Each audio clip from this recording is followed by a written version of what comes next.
start recording from there.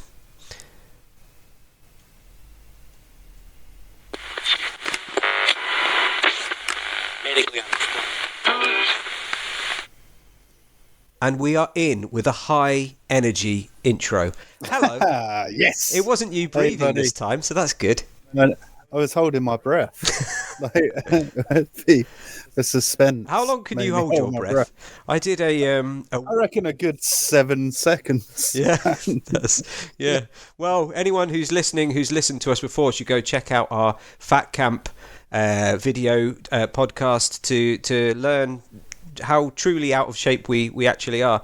I could hold my breath for 3 minutes. I got it up to just over 3 minutes. Why? Because I did. When is that going to be a useful? Well, if somebody tries to strangle me, or if I fall in a large body of water. Or during acts of mutually consensual pleasure. I'm just more thinking about the water one, because we also discovered on Fat Camp that you can't swim. So. It's not true. I'm highly buoyant. I don't need to swim. Because you've got a heart of stone. I just float. I'm a very buoyant being. No, but I did the Wim Hof program. Did you? Yeah, I did the Wim Hof. When he first released the app, there was like a trial because he was just testing it, and I did the cold shower challenge, and cold exposure challenge, and breath holding. It was pretty good. I mean, it works. You live in a place that is consistently above 30 degrees. So it's like, yeah, you probably need a cold shower. When I go on holiday, I have a cold shower and go in a swimming pool. I can't get cold water. It doesn't seem like I tried to have a cold shower. It just turns into steam. Just as soon as it hits my skin.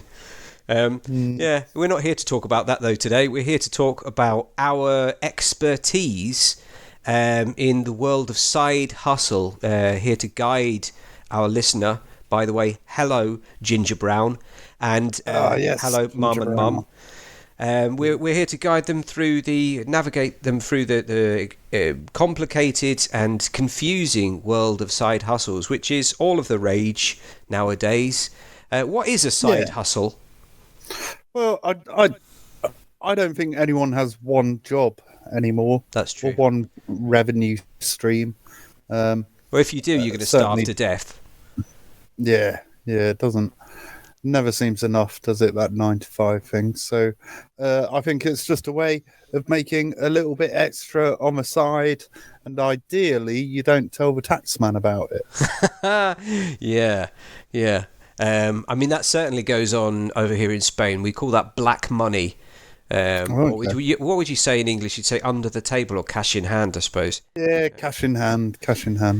You see it on like Facebook all the time, especially around Christmas. Like, come and work for us for 45 hours a week, cash in hand. And there's always some do-gooder on Spotted Totem, which I don't know if you know what spotted pages are, but it's like it's like a local page, and someone will go, "Oh yeah, come and work for us, cash in hand," and then some do-gooder, some old lady, normally called Elizabeth, Karen, we'll type, "Oh, cash in hand, it's illegal. Oh, I'm going to tell the taxman," and you've just ruined a child's Christmas there. So, well done. I mean, personally, maybe we shouldn't talk about tax evasion and record it and broadcast it because one of us will get investigated for sure. But I do not endorse tax evasion.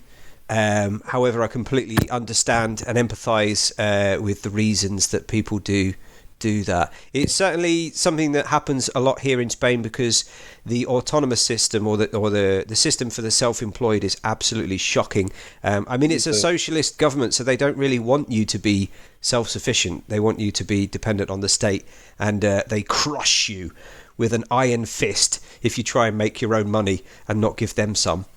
It does seem quite difficult over there. Like every arsehole over here just sets up a business and cracks on. Yeah, exactly. Like I know, like you're self-employed a lot, aren't you? And yeah, I know it's been quite difficult. And I guess COVID what happened in COVID when you were self-employed? Well, I just carried on paying at every juncture. Every time I left the house, somebody from the government asked me for a fiver. It's just that you just pay for everything. You pay tax on your tax. I have to pay a fee every month for the privilege of being self-employed. And if you get past your tier, which often you do, if you make a little bit more, you pass into the next tier, and the difference will immediately mean that although you're making more money, you're making less money.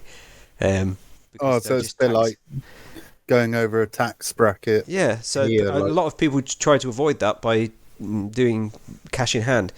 But anyway, rightly so that you mentioned COVID, because the whole side hustle industry exploded when people were trapped at home with their computers, and they suddenly realised that it was quite possible to do or create online businesses. I think the key market that exploded was drop shipping, because everybody was buying crap from China. I mean, I had an AliExpress addiction. I'm happy to admit that. The first step in recovery, correct me if I'm wrong, is admitting that you have a problem. What were you buying? Just little bit, but it didn't matter. It's just little bits of plastic crap. Like I just literally because it takes so long to arrive. Every day was like my birthday, because I'd forget that I'd ordered stuff, and then this guy would turn up with a package, and they didn't, because they weren't allowed to come up. They put it in the lift, and I'd go, and it's just like the lift would just open. I'd be like, "Oh, what's inside?" It's like a game show, and I'd get like a bag full of corks or something, just something totally useless. But it was the fun part of the game was trying to work out why I did that to myself. Yeah, with these business ideas you came up late at night when you'd had a couple of gins. Yeah, exactly. 6 months later, you get a load of. So I don't even remember what the origin of this business idea is. Peanut soup. You figure, I'll sell this peanut soup to everyone. I'm going to get an import license for peanut soup and start a whole peanut soup shop. So drop shipping was something that I looked into briefly, but to be perfectly honest, the bubble burst, I think. Now it's more B2B. These are a couple of side hustles that I've not actually got in my list, but it's something that I've got a little bit of experience with. I'll tell you more about the things that I've done later on, but maybe you'd like to introduce your side hustle and tell the listener, hi Ginger, how to become a multimillionaire in 2 weeks. Day trading. Are we going for that? Okay, I'll pull it up. I'll pull up the little the 2 pixel image that you've sent me. Was it another bad one? I'm sorry. No, actually, this one's quite good. That's a good image. Okay. It's nice. So, day trading is essentially stock stuff, stocks and shares. Stocks and shares. I'm an expert in this. Yeah. No, so it's looking for stocks that bounce between high and low prices within a day. Often like within a. Oh, that is a cool image. It's often nice. within that could be me. He's got hair. Yeah, a little bit. Yeah, so it's within a day. Or even shorter periods. So you'll find a stock that is up and down, basically, and constantly moving. And it could be that it goes up and down in pennies, but you buy low and sell high. And that sounds pretty easy, apart from to make any money doing it, you have to be doing this for like 1,000 stocks at the same time, and that's why that man has got so many tellers on the go. There's like various strategies for it, ranging loads of different ones really. Range trading, that's a bit like what I was just saying. So something will be going up and down, so uppy downy lines all the time. Spread trading, that's where you sort of look at temporary changes and you almost bet on whether it's going to go up or down from there. I mean, all stocks is basically gambling, isn't it? Yeah. This sounds a lot like crypto. Well, crypto is crypto's basically the same. Like I actually looked at crypto today. Something popped up on my phone. I And did said, it. I did a little bit of crypto. I but I lost everything, but I'd forgot that I had some Bitcoin. oh, what did And you get? What did you get? Bitcoin. You well, had Bitcoin. yeah, and I've just realised it's gone up back up to about How much 40K. Bitcoin did you have? Oh, Zero like point zero zero zero. yeah, I'd like Yeah. about 800 quid. But I checked it today because I'd forgotten that I even had the app on my phone, and I've made like 400 quid. So I sold them. So that was nice. Ah, what did you sell them? You hold on to Bitcoin. Well, at least sell the difference. Don't sell the lot. It's Christmas. You could have sold the 400 or put the 400 into. I missed the doggy train. That's another thing about side hustles is that the markets can be so unpredictable. Yeah. I mean, crypto is it? You were talking about day trading. Is that forex? Forex is just a platform you can use to do it. Yeah. I mean, you can. It's just become really sort of accessible to everyone. Like I do a bit on the stock market, and I probably sort of got into that because of my granddad, who was an interesting man. That image, if you imagine all of those as CRT TVs, like massive fat ones, Yeah. and just with all different teletext pages. My granddad used to sit in his office because he couldn't stand my grandma; she was a mean woman, and he'd chain smoke, staring at teletext, and he had like an old rotary phone where he'd ring an actual man, like a stock dealer, and say, "Oh, I want to sell this now," and he'd sell it, and he'd go, "Oh, there you go, Richard. I just made £8." He was from the north. Yeah. I don't know what.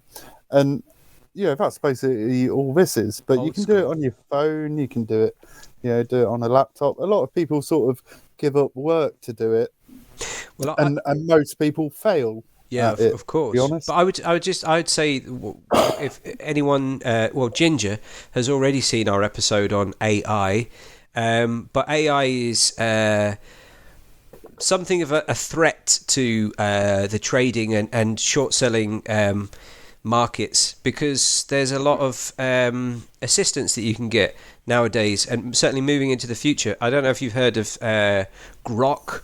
Elon Musk's new his version of ChatGPT that's been released. I think they're testing it now with the people that have paid for their little blue ticks.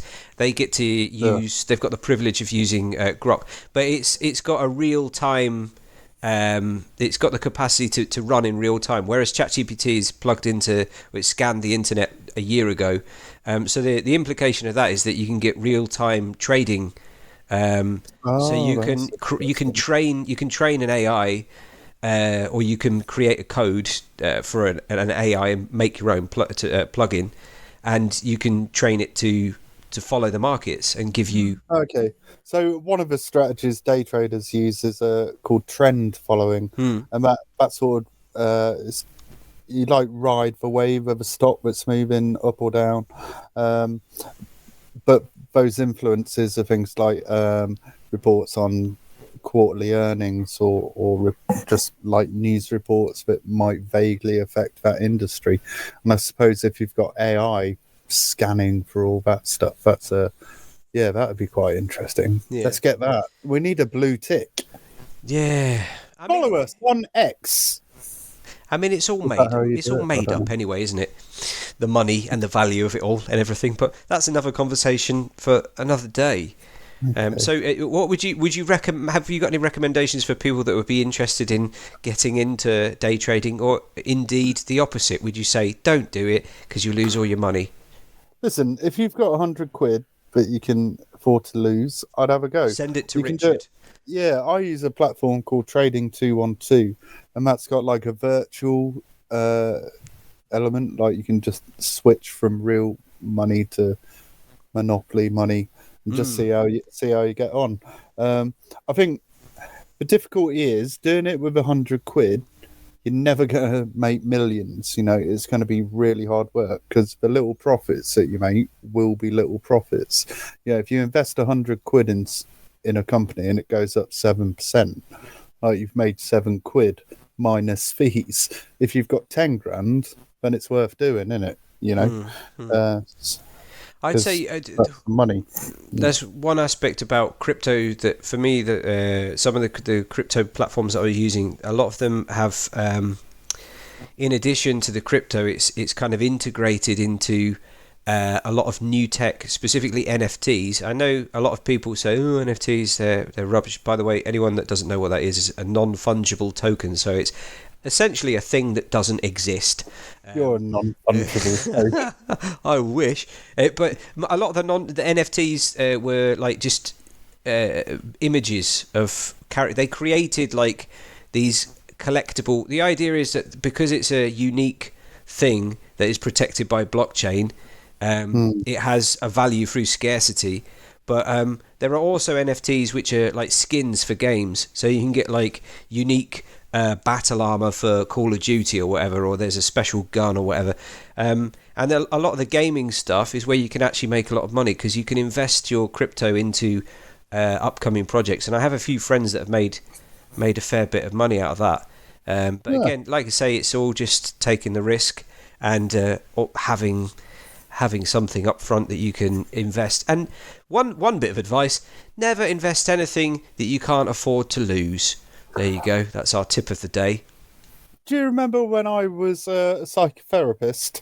No. When was that? Last week? When I was fixing people's brains. Yeah. And I used to do the addict stuff.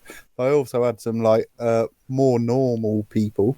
I actually did some work with a guy who was like a bit of mild depression, and it turns out he was depressed because when Bitcoin came out, he like bought 20 of them and put it in his what do you call it, a paper wallet or something, and didn't know his code to get into his paper wallet.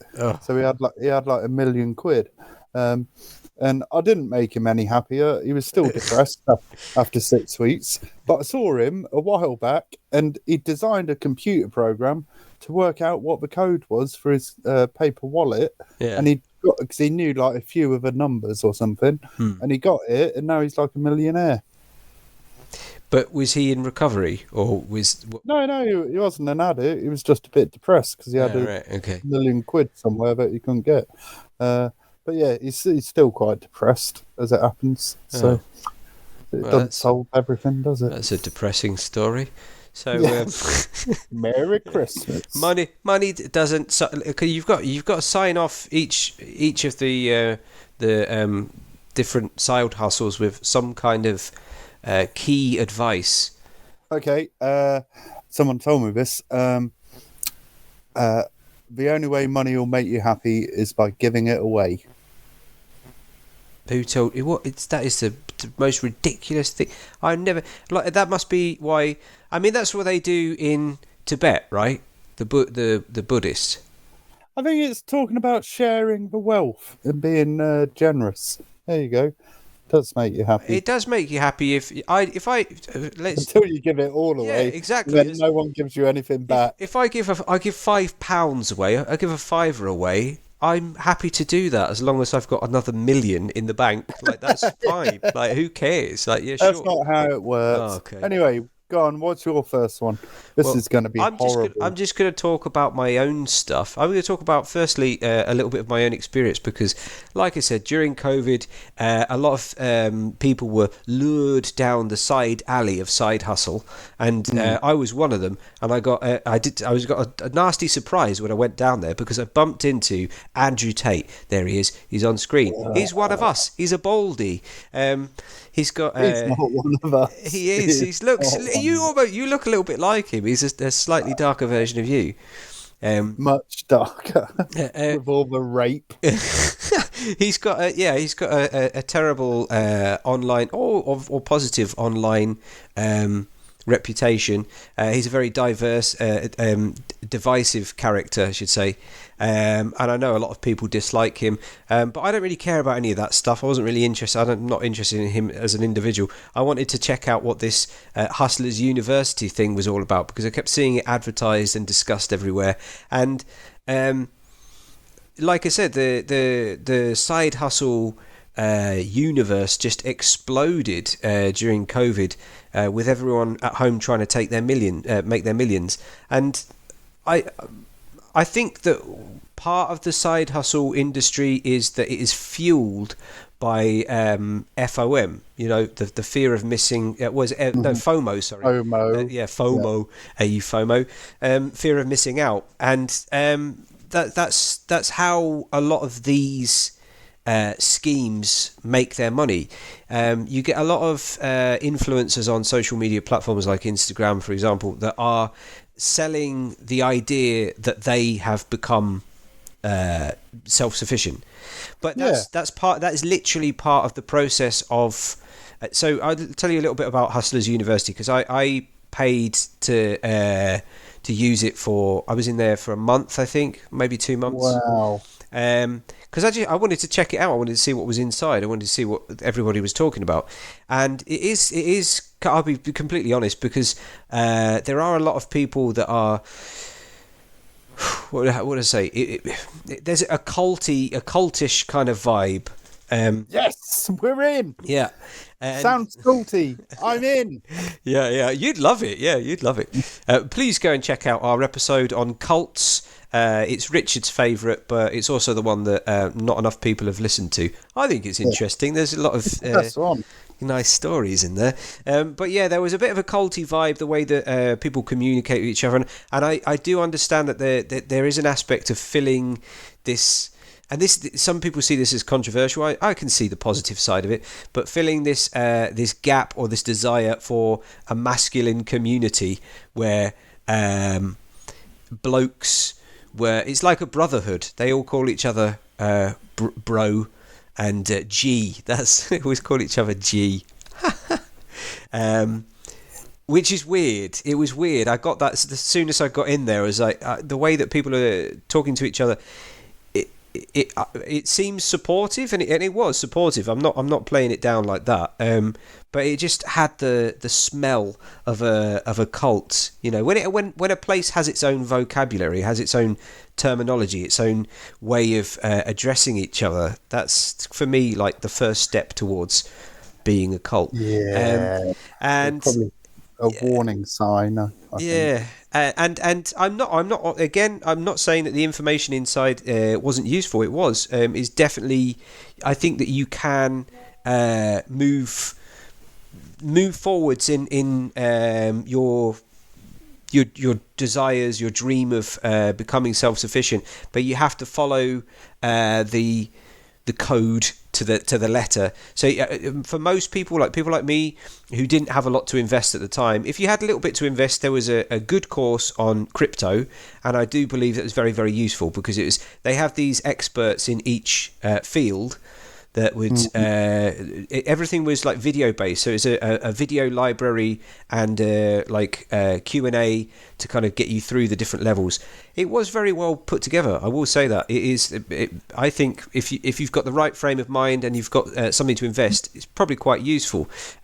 However, what put me off was I started off in a kind of like social media manager course, which is the basic course for people who are don't have anything to invest. And this is another thing. There's a kind of mockery of people who don't have money. They call them brokies, and Wow. the whole thing about it's just very forcefully pushing you towards self-sufficiency and independence. These are not bad things. They're not negative things.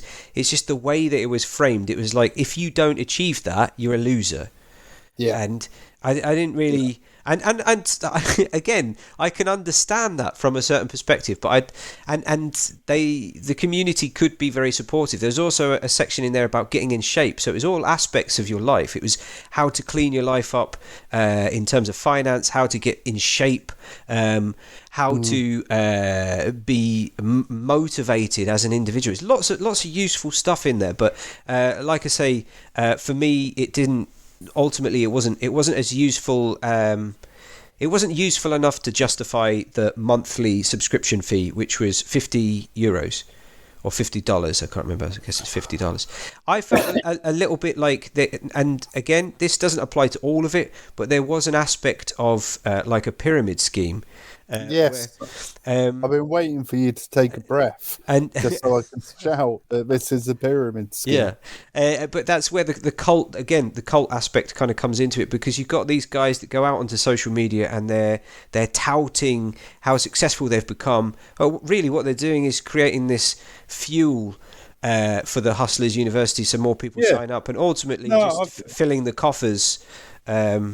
And the people at the base get richer. The people at, well, pyramid scheme is the other way around, isn't it? It's inverse. Yeah. So the people at the bottom don't get a lot. The people at the top get the lion's share. Well, that's it. I think, isn't that how Andrew Tate made his money? I mean, by getting people. Well, that and prostitution. Well, no, and the exploitation of women. It was chat. The chat rooms before all of this stuff existed, like the kind of early days. So, cam girls, basically. Yeah, but like but I'm saying he got rich, going, oh yeah, I'm really rich because I've done all this stuff with crypto. I don't think he fucking did. I think he just like got a load of Romanian girls who were like all messed up and traumatized, got them to like play with themselves on camera, and then got a load of I won't say mugs, but you know what I mean, to give him 50 quid a month. I do. Yeah, no, you are a mug for that, I think, to some extent. I mean, the funny thing is, like, it's all about respecting each other, respecting the brotherhood, building each other up and all of that. But at the end of the day, everybody is discardable. If you don't follow the protocol, if you don't present yourself as a top G, that's the vocabulary that you use, then you're in the words of Andrew Tate, you're a dork and a brokey. And like all of the stuff that I'm saying right now would be justified because I don't have the right mentality. I'm not an alpha male. I'm a brokey. I'm a dork. All of that stuff. And at the end of the day, like, I don't give a fuck. Like, whatever. There are more than two options in life. I think it's not you're just broke or you're a millionaire. Like this, I felt that as useful as it was, the Hustlers University. I think that there is a lot of grey area that people fall into, and I think there's a lot of manipulation of the vulnerability of a lot of people that get involved with it, because they start to feel inadequate. They start to feel like if they don't have absolute success, if they're not millionaires, and like not everybody's going to be a millionaire. Like, what happens to the people that keep going in there and they fail or whatever? I don't know. Yeah, listen, it's selling a dream, isn't it? It's like the old what do you call it, motivational speakers of the sort of 80s and 90s. It's the same sort of thing. It's selling a dream. Hey, you can be as cool as me, guys. Hey, you can get laid. Look at my fancy car. You know, it's selling a dream. But I think with social media now, how much of it is real? We know that everyone on Instagram uses a filter and photoshops their pictures. And AI, man, there's most influencers aren't even real. There's a whole area of Instagram and other social media platforms that it's. I don't know what's wrong with these guys that pay for it, that kind of get obsessed with these. Well, it's just the digital world that we live in, I suppose. But yeah, man. I find that it's sad, and I'm sad for them, these people that throw their money at these women. The women that Tate had in his webcam industry, like those guys that threw their money away, they made him rich, and then he makes his career take off even further by calling them all losers and broke losers and everything, and saying, "Don't be like that guy." He's like, "Don't be like that guy that made me rich." So, well, okay. I mean, that makes sense. It does make sense, but it's also just really sad. I don't think it's fixing any of society's problems. It's just making a very, very small group of people hyper rich, and a whole load of people just chasing after that same dream and probably not getting there. But yeah, there was one more thing that I wanted to say about that. I can't remember what it was. It slipped my mind. But yeah, the Hustlers University didn't really work for me. I will say that I did get stuff out of it. It wasn't useless. There was a lot of stuff in there that I learned. But I feel that that kind of side hustle, the world of being successful through hustling online, there are so many people doing it. It's completely saturated, and it seems to me that it's very much like going off grid. Our episode on off-gridders. The first thing that off-gridders do is they write a book about being off-grid, and they sell the idea of being off-grid to other people, and they create a social media account, and they sell that idea. But you get rich off selling the idea. That's the whole thing. And that's I mean, selling training, basically, isn't it? I know. I had a boss, a digital marketing company I worked for, and he was very Andrew Tate-esque. He was a massive misogynist and a real prick, to be honest. And I left the company to go and do something more honest, and it went bust shortly after. Because you left. Probably. I fiddle the books. I'm a millionaire. And now he sells this bullshit training about marketing stuff, making out that he's the world's most successful marketeer, but it's actually just him in his basement, with a camera that it was probably the only thing he kept from his very corrupt business. I don't like that man. I don't like Andrew Tate either. Can we take his face off? He annoys me. He looks like a turtle. It reminds me of the self-help industry of like the 90s and the early noughties. It's like and again, I feel like the actual product is an idea or a dream or a concept, disguised as something that should benefit you, and I don't like that, because it always hits or hurts the most vulnerable people in society. Like, somebody who's going to buy a self-help book is obviously somebody that feels that they need to be fixed. And I'm not saying that there aren't useful things in self-help. I'm not saying that at all. But it is true that the self-help market is completely saturated with all of these solutions to your problems. And I think a lot of the time there's just no magic key. There's no fix-all solution. It's the same with self-help as it is with becoming a millionaire. The problem with self-help books, you do it yourself. No qualification to write a self-help book. You don't need to be qualified in anything, and you don't even need a fucking publisher anymore. Self-publishing, is that what you're talking about? Yeah, man, this grinds my gears, man. This really winds me up. Why? But there are positives to it.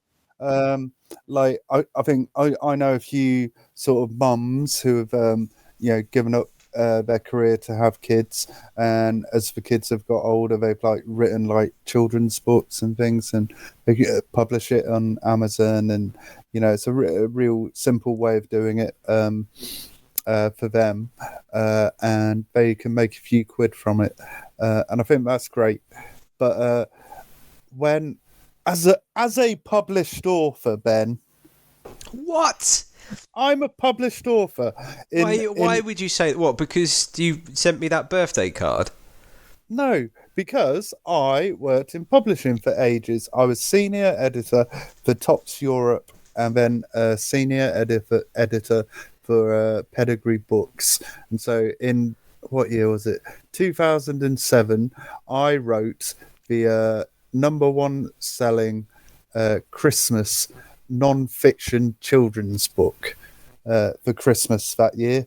It was the WWE annual for WrestleMania 25. But I wrote that and it got published. All right, I was working for a publishing company, so it was going to get published. They were going to publish it whether I was there or not. But when I come across people and I say, oh, what do you do for a living? They go, oh, yeah, I'm a published author. Oh, what publishing house has published you? Oh, no, I'm self-published. You're not a published author then. You're This sounds very publicising twat. No, I hate it. I really fucking hate it. Can you tell? However, but there are people who will publish good things and someone might be interested in reading it, and you can get paid for that. So I suppose that's okay. I was thinking about doing a self-published book. Yeah, about my exploits.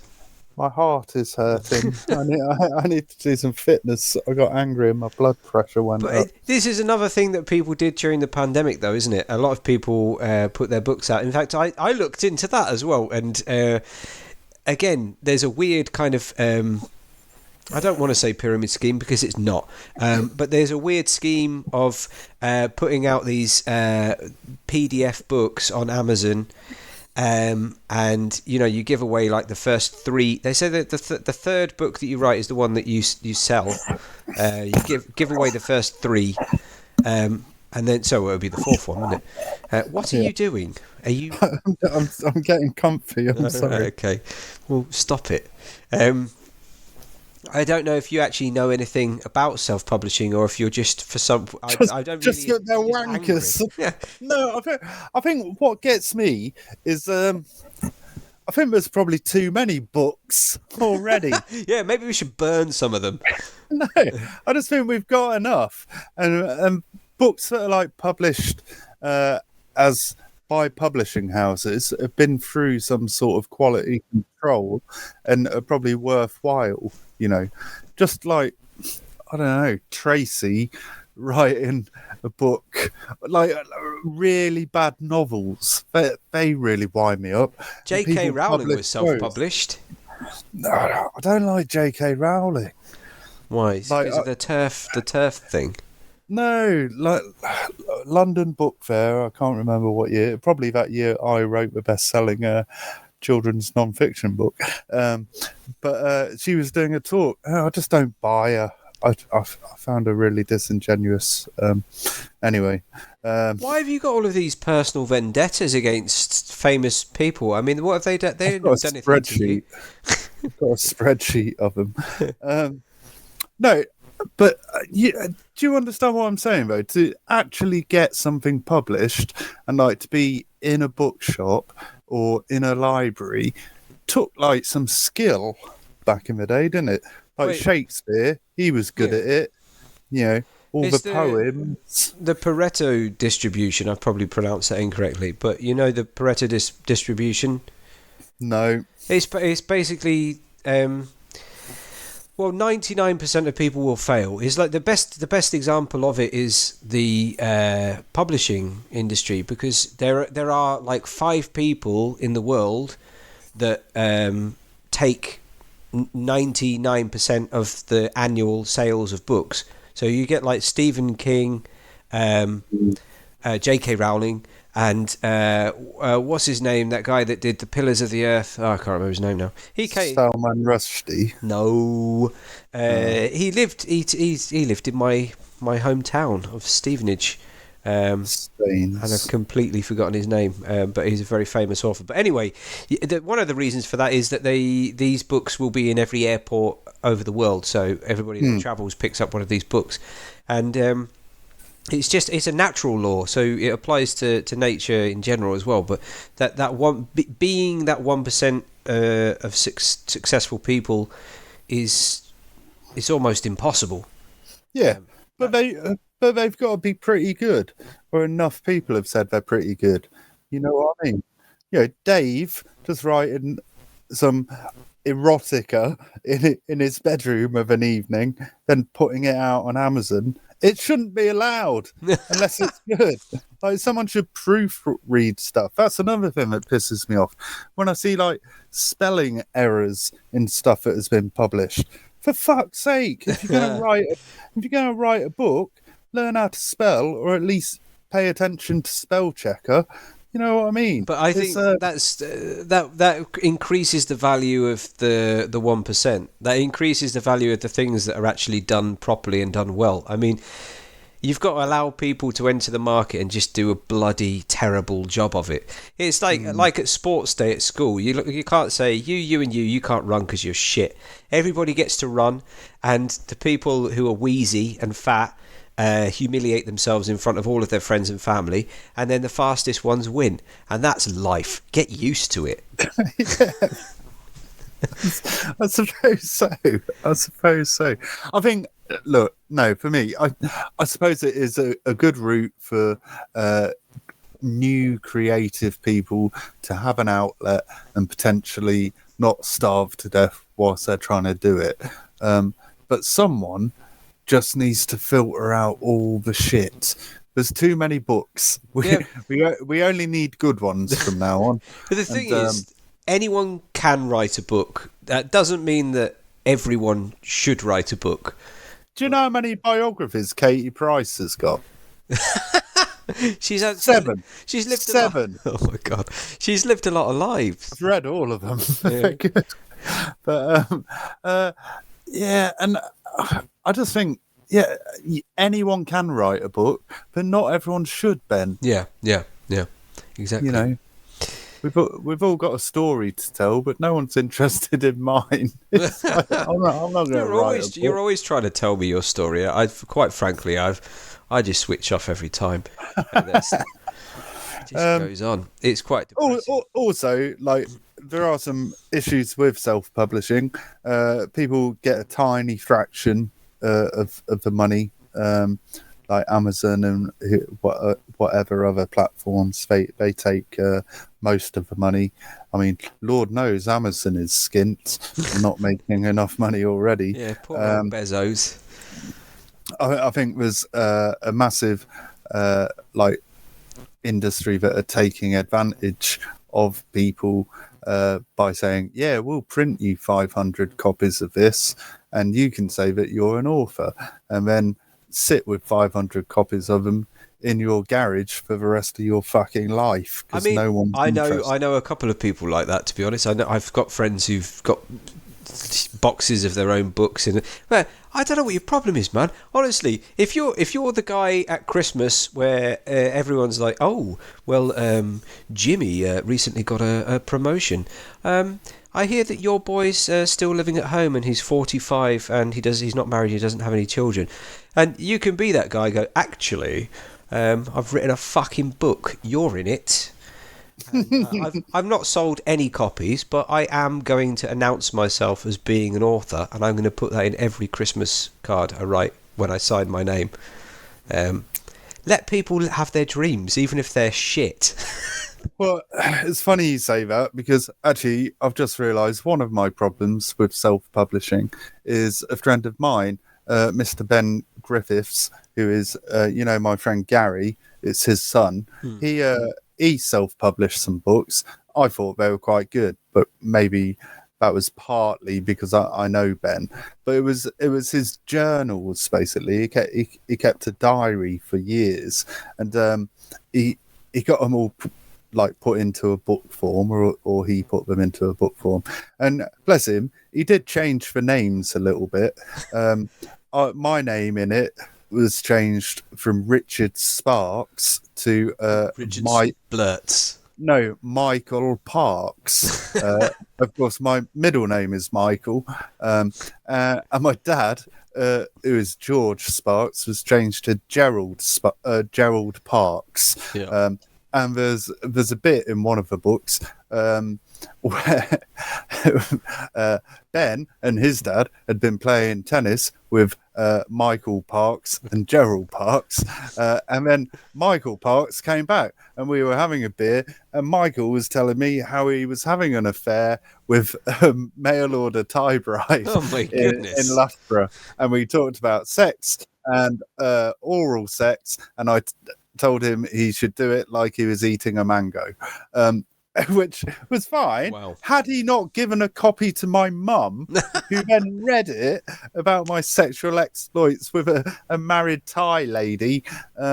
Yeah, so that was quite embarrassing. So some things shouldn't be published ever. You mean just things that have happened to you, basically? Yeah. Yeah, that's why I won't write my own book. Yeah, don't do it. Don't do it. I'm gonna write one about you, just like the other Ben. Yeah. So that was awkward. It was an awkward Christmas, but never mind. Well, I'm going to tell you now about one of my side hustles because I can. And Yes. I thought that maybe it would be vaguely interesting to Ginger and the other viewer, listener, because this was one of the in conjunction with dropshipping. This was the other thing that was quite big during the pandemic. Again, I got on the horse after it had already died. So I was just, sat on a dead horse. It is, of course, printing your own shirts. I can't actually remember what it's called now. What is it called? Print on demand. POD. That's it. Oh, okay. Basically, you couldn't remember what T-shirts. No. Right. These are just for, if anyone who's not familiar with it, I'll very, very briefly just go through what you need to set this up because it's super easy. You use an Etsy shop or an Etsy store, which you link to Printify. Printify is the printing company. They usually print out the US. I sell them in the US. You can do shirts. A lot of people that do shirts also do mugs. I do both of those things, and it's super, super easy. I make my designs on Midjourney, which is the logo in the bottom right there. I put the designs onto a shirt in Printify. I press publish and it just goes straight to the store, and you don't really have to do anything else. If you really want your sales to take off, you can pay for some marketing. I can't be bothered, so I probably could be selling a lot more than I do sell or I have sold, but my designs are all based on philosophers because that's what I like, and I just believe that the general public should like the same things as me. I don't think they really do, though. That's probably why I haven't sold that many. I've sold. I've made about $400. There you go. And I spend $10 a month on the Midjourney subscription, which I have to use for the designs. Printify is free, except the costs come out from each sale, but you don't have to worry about that. Etsy, I have to pay 20 cents for each listing that I put up, so it's really quite cheap. And I think if you're good at designing, which I'm not, you can get some good results. The name of my shop is Proud Stoics. If anyone wants to check it out, I'm going to show you some of my designs. Yeah, I really like your shirt stuff, man. I think it's all different and it's all unique, and it's an interesting like subject that you've picked. Philosophy. Yeah. There's a look at this dweeb. This is. Do you know what's interesting about I put the designs onto t-shirts that people are wearing because one of the principal bits of advice that they give is instead of just using a inanimate shirt, which is like the standard thing that you get from Printify, people are more likely to buy if they can see it on a person because they can get an idea of what it would look like when they wear it. But this guy here isn't real. I made him in Midjourney as well. It's very easy to do. You just put blank and then the colour of your t-shirt, blank red t-shirt mock-up. And I said, guy with a mushroom, because this is a quote from Terence McKenna, the famous fungal king. The guy that... did I say his name right? Terence McKenna. I did say it right. You're asking the wrong man, Ben. He wrote several books on psilocybin and investigated the power of magic mushrooms and how they can open the doors to new universes. Anyway, there's a man with a mushroom wearing a T-shirt with one of his quotes on. Here's one of I can't remember the names of Sophia Loren, and she said, these are all quotes that I just get out of people's bios. Everything you see, I owe to spaghetti. You remember Sophia Loren? Yeah, the actress. Yeah, beautiful Italian lady. Yes. She likes spaghetti. And then finally, this is my top seller. That's a quote from Jack Kerouac about... I can't remember the quote exactly. I don't have it in front of me, but it's more or less nobody's going to remember the time that you spent mowing the lawn or in the office. Go out and climb that damn mountain. And, it's motivational, it's philosophical, and people want to wear it because of this AI man in a forest with a very veiny arm. And I think that's very attractive. I take the same designs and I just plonk them on mugs. My mug shop is called Mug in Mouthful. Is it? Yeah, I like that. Listen, I think they're really cool. I think they're creative, they're different. You thought of them yourself. Here's one. I think you should do some marketing. And there's David Bowie. Without music, life would be a mistake. That's actually a quote from Nietzsche, but on David Bowie's face. I tell you what sells very well. Theo Von mugs. There's one of a man riding a fish, and it says, fish are just damn water cattle. That's a Theo Von quote. People like that one. And my favourite that nobody likes except for me is this grammar mug that says, can I come in?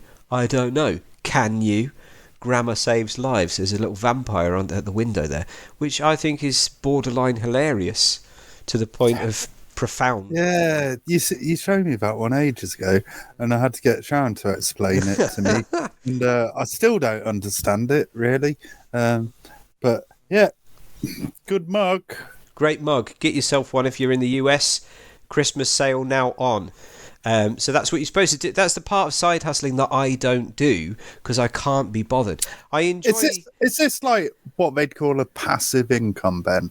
Like you do a bit and you stick it out there, and you don't really keep an eye on it, but every now and again someone will send you some money. It is. But yeah, in order to create a passive income, it doesn't start as a passive income. You've got to put a lot of time and effort and energy into it at the beginning. And I think a lot of people that get involved in side hustles don't realise that it is actually almost a full-time job at the beginning. But if you get past that point, then yeah, sure, 6 months, 12 months, 24 months down the line, you might find that you have a form of passive income.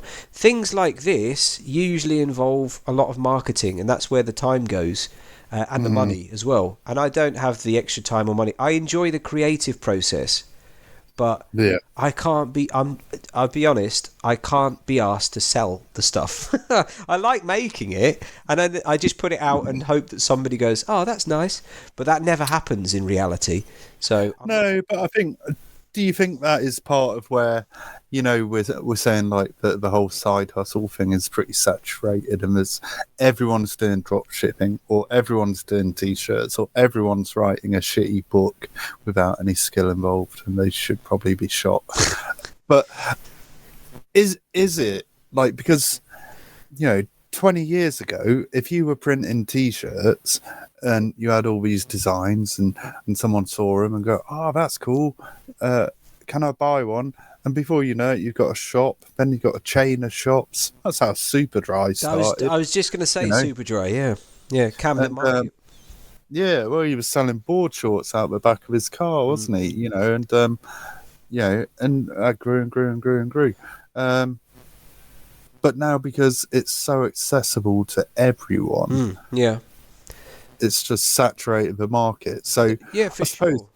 Maybe someone will come across your Etsy shop and go, oh, bloody hell, these designs are really cool.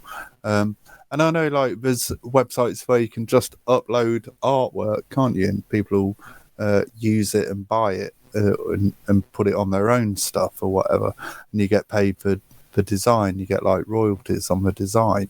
I assume you own all of your designs by putting them on a... I own them because I generated them with AI through Midjourney, and the images that you generate belong to the person who created the prompt, which in itself is questionable. You know, I have a bit of guilt around the whole process, because it's not necessarily a genuinely creative thing, is it? I mean, I do spend a lot of time.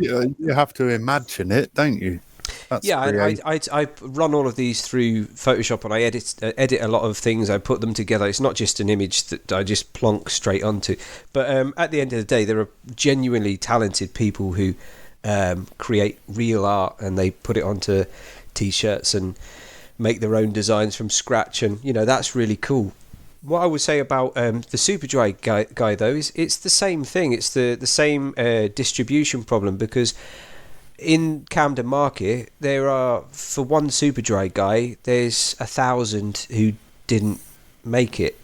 Yeah. That's just the way it works. It's the way it works now. It's the way it used to work. It's the way it probably will always work. So I think giving people the impression that they can be the one, that's the business. If there's no, they say if there's no product, then you are the product, and that's, I think, how it works with a lot of these side hustles and the people that sell side hustle ideas.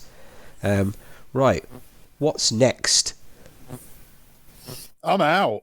Oh, are you out of ammo? Yeah, I only have a 2, I'm afraid, this evening. Oh yeah, me too. I did my Tate, and I did my print on demand. So I suppose, in conclusion, if